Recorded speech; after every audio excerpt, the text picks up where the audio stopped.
Hey everyone, welcome back to Platinum Off-Road. In this video we're going to be doing a tail light conversion on our Roxor. We're going to be getting rid of these bulky, odd-shaped rectangle tail lights that pop off the sides, seem a little out of place. And we're going to be moving over to a traditional tail light that you'll find on a Jeep Wrangler. Now these are ones that you can find on the internet. Pretty traditional tail light. This is an LED style. And if you want to see, this is the one that we chose for the kit. And so like I said, it's a real traditional tail light, and you can buy them in the pair. And we're going to do this video based on how to wire these up to your factory harness for the Roxor, and that way you can get these mounted up and be functional and have a real nice traditional Jeep looking tail light. Now, to get us started, to take off the factory light, it's very simple. You're going to see two flathead screws here on the outside holding the lens, and then back behind up in the wheel well is you're going to have three access points. You're going to need a 10mm socket. You're going to have two bolts on studs on the internal piece, and then out here on the side is going to be a 10mm bolt coming into the back of the housing unit. So let's go ahead and get that started. Now on the other side, when we took this off, we noticed a lot of dirt and debris had come out. The seal didn't seem to be that well. As you can see, this one's already coming apart. And so that is one factor as well that we're considering when doing this swap. You can see we've already got dirt that has been collected in here. Now the owner's only had this vehicle out a couple times out on his property, and so we already see what's being built up just in the couple times that he's been out.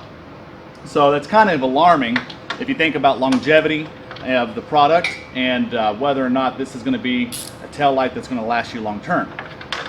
Moving over to the other style, we know we've used them on other vehicles, that we put them on the client's Jeep, his personal Jeep as well, and so he's pretty happy with it. And so this is what we chose with this. We've had them on for many years, no issues,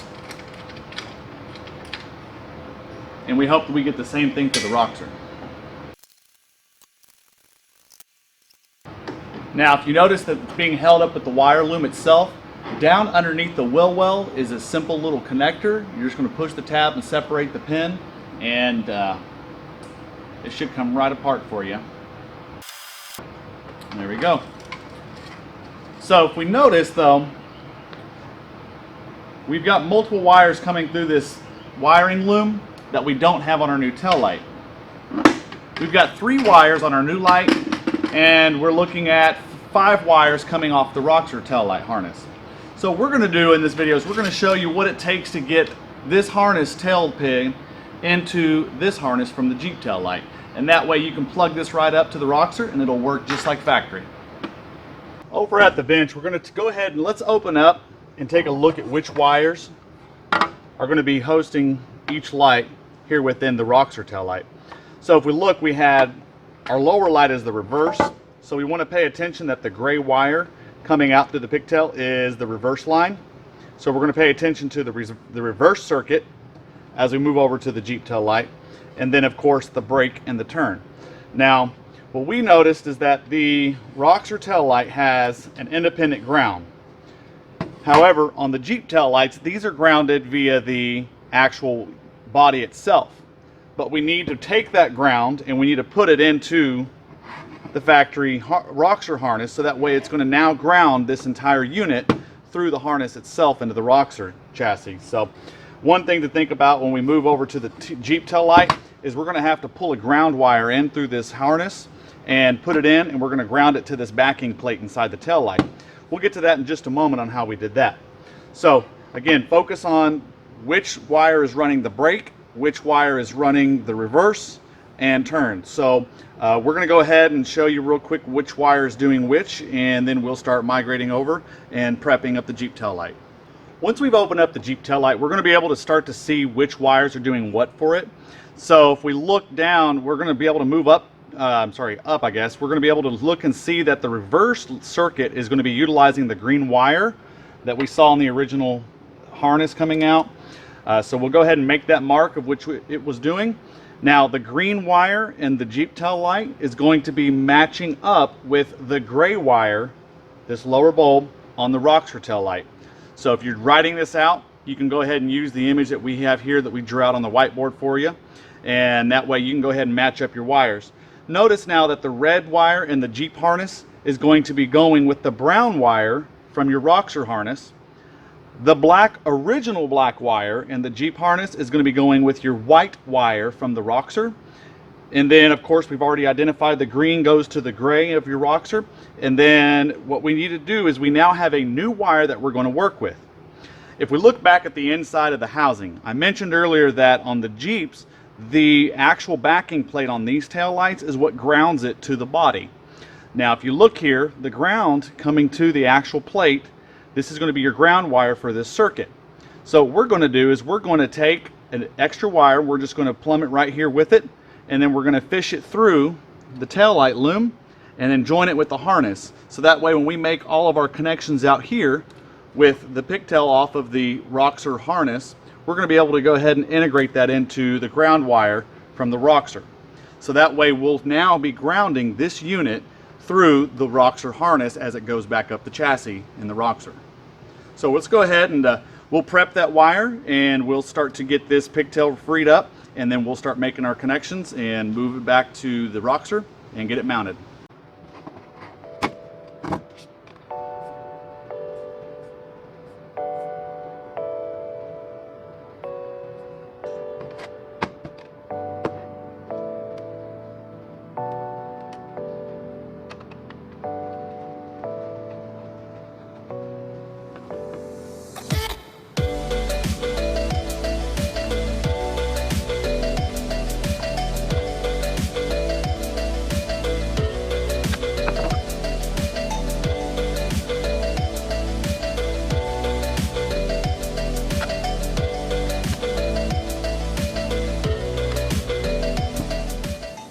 Okay, so you saw what we did was very simple. We did go ahead and prep a little eyelet for the end of this wire, our ground wire. We selected a black wire so it looks ground, and it's something that maybe a future user might be able to look in there and see and identify. We did, however, run it. We found one here in the shop that had a red stripe down it. That way we can notate the difference between what the black wire is and the original tail light versus the new ground wire that we're going to be using. So now that we have that routed in there, make sure you leave enough slack in here. You don't want to bind anything up and cause tension on stuff. So what we're going to do now is we're going to go ahead and get the connections made between the Roxor pigtail and the Jeep tail light harness now. And then once we're done with that, we're going to be able to pull all these wires through carefully and pull this lens back to the housing and verify everything looks good. And then we're going to go back to the Roxor and talk about mounting this thing up. Now, when we talked about this Roxor pigtail side, we are going to be working with the brown wire, which is going to be going over to the red wire for the Jeep tail light. We're going to be working with the white wire, and that's going to be going to the black wire and the Jeep tail light. We're working with the gray wire, and that's going to be going to the green wire in the tail light. And then the black wire is going to be the ground. So we're going to go ahead and join that up with our new ground wire that we pulled through the Jeep tail light. Now, connector options is up to you. You can choose to go in here and solder and heat shrink wrap around it, whatever you want. Here's my idea and thoughts on this. I've been doing this for a while, and here's the main thing you want to have in your connections. Is it something that is safe and going to travel the current effectively? Is it something that you can shrink up and weatherproof 100% so that way it lasts long?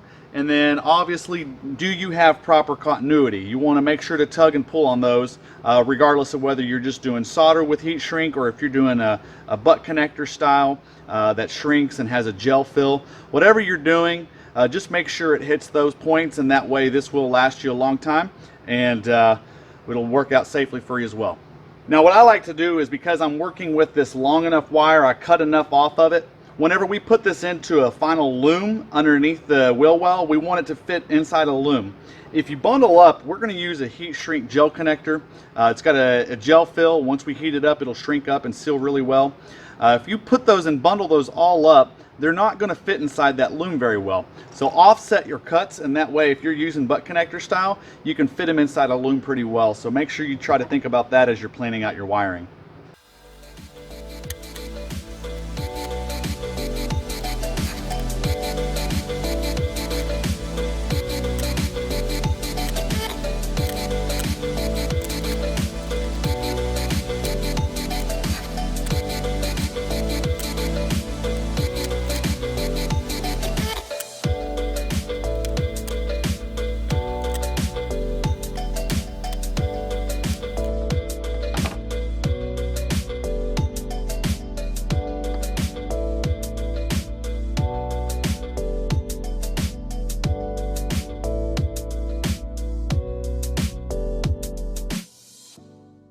So once you get the wiring done and you're ready to test the light out, bring it back over to the Roxor, get up under the wheel well and just plug that connector in. We haven't done any heat shrink yet. The connectors are still just there raw. We're gonna make sure everything works before we go ahead and seal everything up and spend that time to make everything weatherproof and routing everything right and making it look like a nice factory finish. So just set the light down if you can, and either have a friend go into the vehicle and work through the functions, or see if you can set up a camera and do it yourself like we're doing here, and we'll verify that everything works. If not, then you might want to double check connections and making sure you got your wiring correct.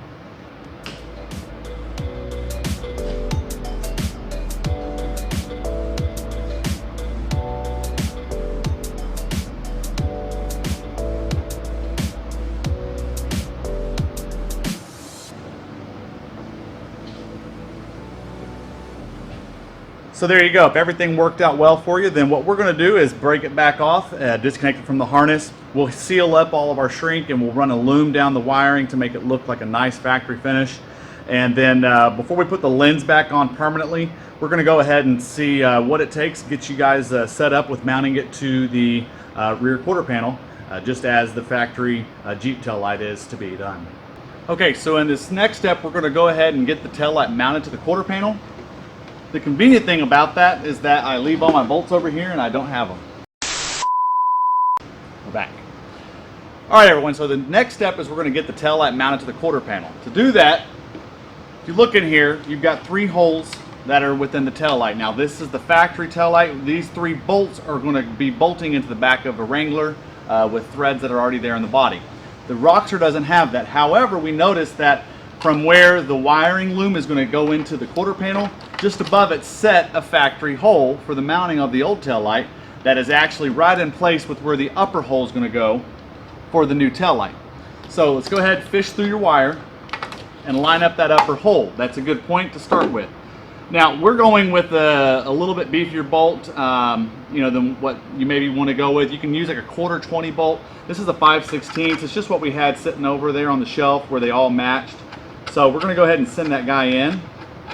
We went ahead and drilled out the plate here within the tail light, and to make sure that these bolts fit through. So once you get that in and lined up, we're going to go ahead and grab a punch and line up your other 2 holes. You want to make sure that this is nice, squared up to the body and sitting where you like it before you commit to anything. And then go ahead and pull your bolt. You now have these 2 holes that you're going to drill, and that way you can get your lower 2 bolts in and then get this thing bolted up. Before we get started on that, we want to make sure that we're wearing our proper PPE, so we want to go ahead and get that on.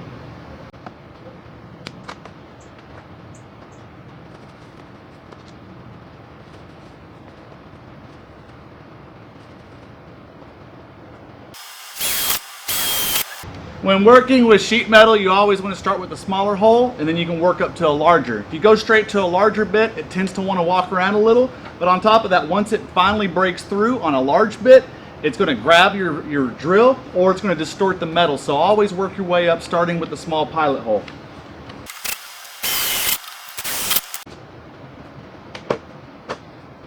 Now we're going to be able to line this up and see how everything looks. See how we did.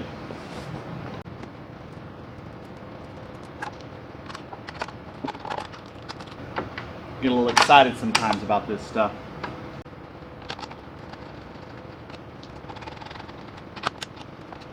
You see that anything is not perfect. If you're using a 1/4 bolt, then you're going to have a lot more room to play with here. We moved it to a 5/16, so we really don't have much room for any imperfections. So what we're going to do is leave this mounted up right here. We're just going to make sure that we get these 2 holes to line up just right within themselves.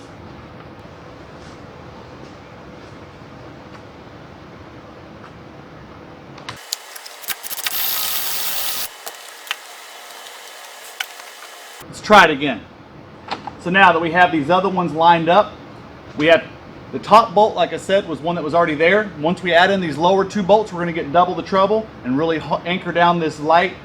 Using all 3, we're going to get triple the trouble, which is everything we need. Well, everyone, there you have it. Finished tail light swap. We hope that the video is something that's useful for you guys as you get your Roxor swap going, if that's something that you guys are working for. And you leave any comments below if you have any questions or any other ideas that you might like to have done to the Roxor. As we close out this video, we're going to show you a little bit more of what we've been working on here in the shop. And check it out in our next video. We're going to do a roundabout of this Roxor and see what other things we changed overall to give it a little bit different look that the client's been looking for. And so we hope you enjoyed it.